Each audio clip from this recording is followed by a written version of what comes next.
So when I was in Washington, D.C. last week, Sully, I met with a number of groups that are battling state, local government over issues of transparency. They're all trying to get public records put online so the public can search, find out where their money is going.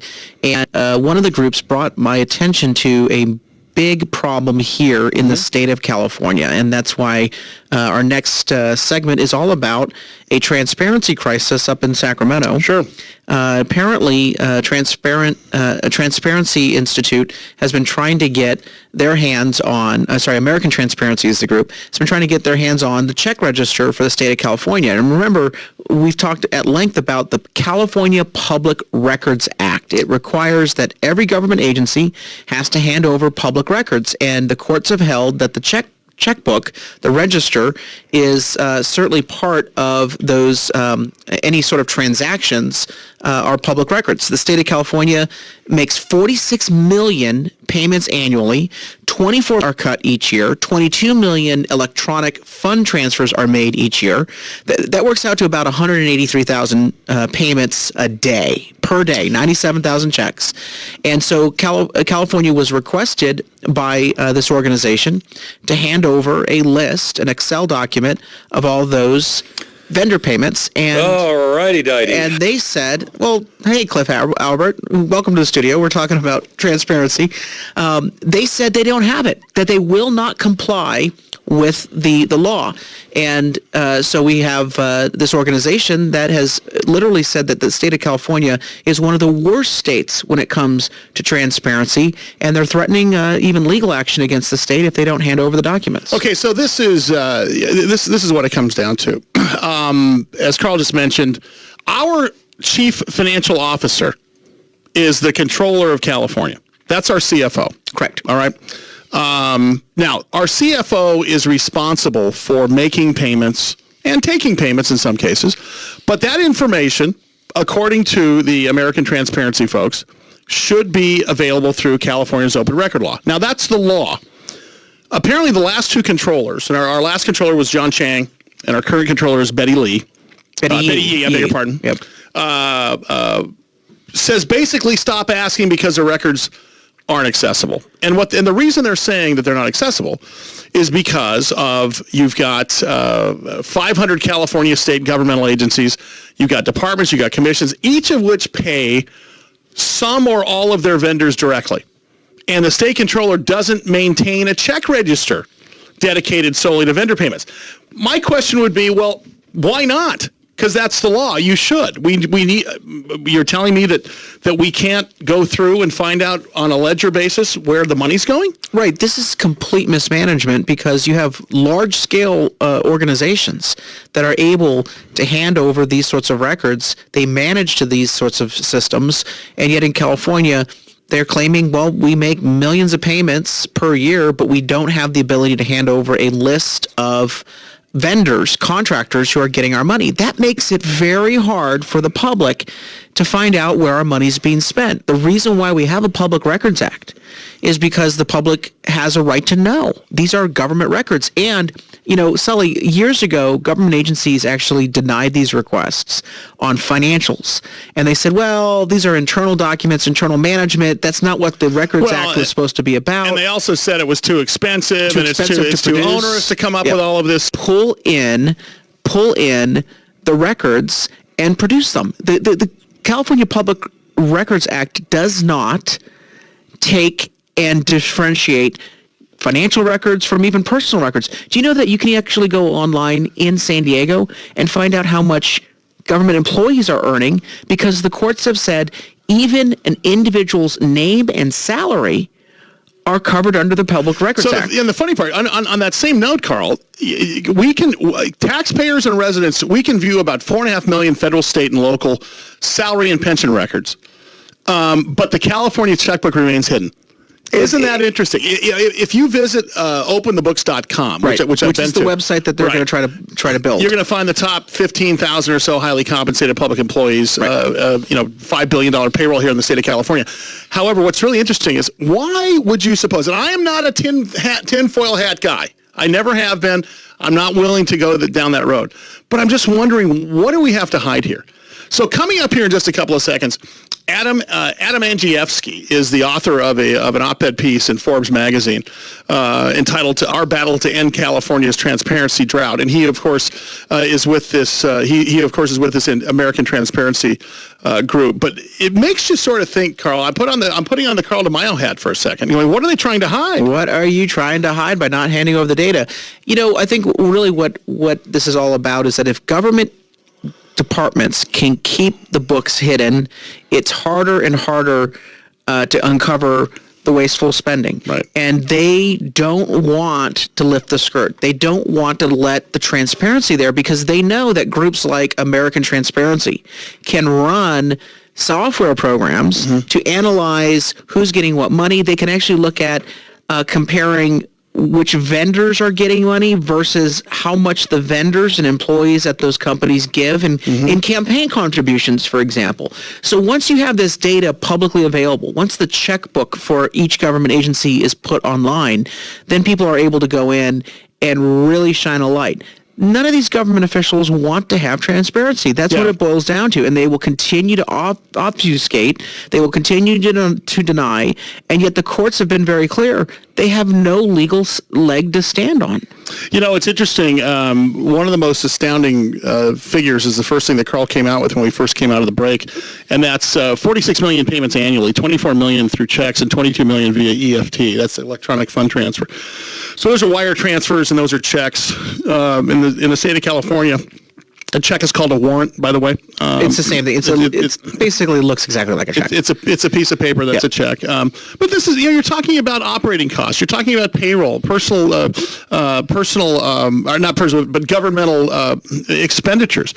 Now, I would like to know when we talk to Adam Andrzejewski what he's actually looking for. Because I think that's important. I think it's important for us to ask the question. Okay, I understand that it's not okay to keep the California checkbook closed to us. But on the other side of the fence, what are we really looking for? Because Betty Yee is saying basically stop asking. She of course is the state controller. She's the CFO of our state. She's saying stop asking because the records aren't accessible. Right. That is a head scratcher on one side. The other side, some may think that people are trying to hide something, Carl. And on the other side, well, what exactly do we want to see? Yeah, they even issued a statement from Betty Yee's office to American Transparency saying, quote, the state controller does not maintain a check register. I mean, that's a pretty big admission. I mean, you're the one cutting all the checks. You're saying that your department doesn't know who it paid last month? Right. I mean, somehow, you should be able to stitch this data together. And frankly, I'm ashamed that an outside group had to threaten to get this data. Betty Yee should be saying, look, I'm the comptroller. I stand for transparency. I'm going to put it online. Adam Andrzejewski joins us here on News Radio 600 KOGO on the DeMaio Sullivan Report. Of course, he's with the organization called American Transparency. He's the one who has been asking California's chief financial officer, our controller, for any and all line-by-line state vendor payments. He joins us here on News Radio 600 KOGO. Adam, thanks for swinging by. Hey, guys, great to be on the program. So, first of all, this is where we're at on this. Yeah. Was somebody possibly hiding something here? And yeah, this seems illegal. But number two, what exactly are you looking for? I want to know what you're kind of hoping to find there, Adam. So we started American Transparency. Back in 2010, I ran for governor of Illinois, and I ran on a robust, aggressive transparency platform to put every dime of state and local spending online in as real time as possible. I lost the race. It was close. I lost by 5% in the primary, but I executed on the promise. And here's the promise. It's to take every dime that's taxed and spent at every level of government across the country, from the federal level to the state level to the local level, post that online so citizens can see exactly where every dime of their taxes is being spent by public bodies. You know, Adam, last week in Washington, I was part of a meeting on the Data Act. We're trying to do the same thing for the federal government, and I know that you've been involved in tracking that project for federal spending.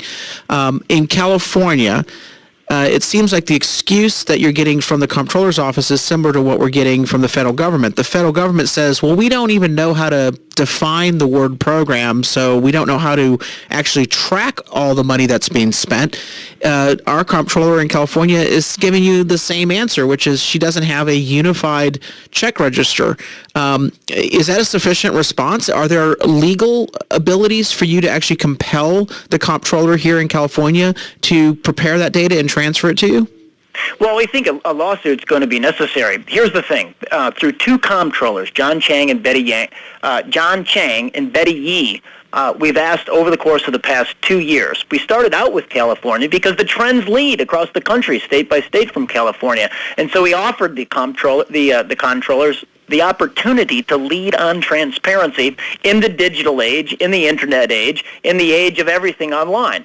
They chose not to even cite a single provision in the California Open Records Law. They basically said, get out of here. We're not going to be responsive. We think the responses are quite simply laughable. Now, across the country, we've got 48 out of the 50 states where we have at least 1 year of state spending. In Illinois, we actually had to sue the Republican comptroller. The suit was very successful. We now have 10 years of line-by-line data. Adam, do you think there is actually something untoward going on here, or is it just inefficiency that you're worried about? Oh, I think there's things that are untoward. Look, the spending register is embarrassing. It's embarrassing to Democrats, embarrassing to the people that are in power. It's embarrassing to Republicans. We spent half our time fighting Republicans and the other half of the time fighting Democrats. So, yes, I mean, in Illinois, when we had to sue the Republican comptroller, what we found in her own spending was she hired a state lobbyist, which is not lawful. She paid that lobbyist over $300,000 over the course of a 3-year period, and the lobbying firm had a principal that was the former head of the Illinois Republican Party. Hey, Adam. So yes, there's plenty of things that are in the state checkbook that are actually embarrassing to the political class. Adam, stay right there with us for a second. I want to ask you some more questions, and we certainly have some more concerns about ending this transparency drought here in California. Again, his name is Andrew Angievsky, and he is with the organization called American Transparency. Let's quick check and track, and we'll get back to Adam. From the San Diego Honda Dealers Traffic Center, very congested in the Golden Triangle, South 805 from the split down to Governor because of an earlier accident. Travel time to Chula Vista from Sereno Valley, nearly a half hour. I'm Mark Zegan, KOGO's next real-time traffic update, 326. Adam, Rick Chavarro is the chief counsel for our state controller's office, and this is what he said. He said in California there's 500 California state governmental agencies, departments, and commissions, each of which pay some or all their vendors directly. The state controller doesn't maintain a check register dedicated solely to vendor payments. How do you respond to that? Right.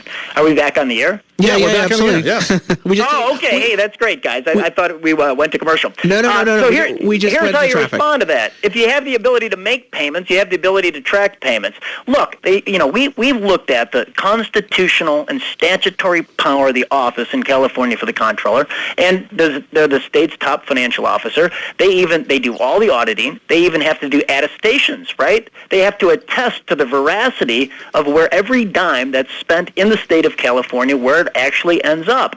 And so to say that they don't have the ability to produce this line-by-line database is quite simply laughable. Hey, Adam, I've been checking out your website. It's openthebooks.com, which is awesome. You have so much data up there for government transparency geeks like myself. I'm just like in Candyland. But I noticed that you don't have the pension payouts, and some of those pensions are the most egregious that you can possibly imagine. And you coming from Illinois, they've got a huge challenge there. Are you going to update your site to include things like pension payouts?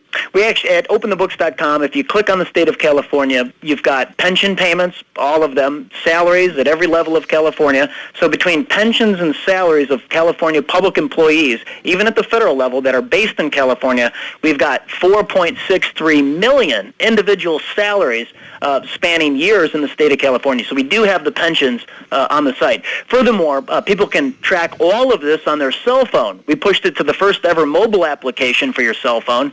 So wherever you're standing in the state of California, if you click on state and local salaries with our free mobile app, it's Open the Books for Apple and Android, in a 1 to 50 mile radius around where you're standing or your zip code, you can see it all. So you mentioned a possibility of a lawsuit. Are you going to file a lawsuit against the comptroller Comptroller of the state of California to compel her to release this financial data to the public? At the end of the day, we are seeking partners on that lawsuit. We certainly want to sue. We want to open the books in the state of California. We want to see where every dime that the state spends, where it ends up, and we need to know how much government costs us, and we have to know if there are indications of waste, fraud, corruption, and abuse. Well, Adam, I just downloaded the Open the Books app on my smartphone because for this show, we kind of need that. Wherever Carl and I are standing, we need to know how much people are making. But before I let you out of here, just one last question. What do you want to be the end goal for you? What would you like to see happen? And then what do you think is going to happen? Well, our objective is every dime that's taxed and spent from every unit of government across the country. And right now we've got 2 billion lines, all disclosed federal spending since the year 2001, and state checkbooks, 50,000 local salaries, pensions, and state checkbooks from across the country. So we want to be able to track, whether it's in California or New York State or Texas or Florida or Illinois, we want to be able to track all the money. We want to we want to be able, without identifying ourselves, without filing a Freedom of Information Act request, we want to be able to answer all of our questions from a financial perspective on government at every level. Adam, I appreciate your hard work. Again, Adam Andrzejewski here on News Radio 600 KOGO, and of course following your piece in Forbes, and we'll continue to use your app on the OpenTheBooks.com website, the Open the Books app, and we'll chase you down next time we need some government spending uncovered. Hey, that's great, guys. What you'll find is that there's nearly 15,000 California public employees that out-earn every governor of the 50 states, and that level's at 180,000. Oh, man, Carl is sweating right now. That's why I wanted this guy on. I think he's doing great work. This is like happy hour for Carl DeMaio. Yeah, right now. No, it's wonderful. I mean, great work on this website, and we got to check back in on the lawsuit because I think he's going to have a great opportunity to win that lawsuit against Betty Yee. So I just download the Open the Books app here on my phone, and you can see the federal, state, and local checkbook and the salaries within a 50-mile radius of where we're standing here. So, for example, Dean Granholm of the U.S. Postal Service is making $203,700. Carl. I've got a new toy for tonight. Yeah. Yay. All right. There you go. Hey, we have a water update for you coming up here in just a minute, and there was a county board vote. The water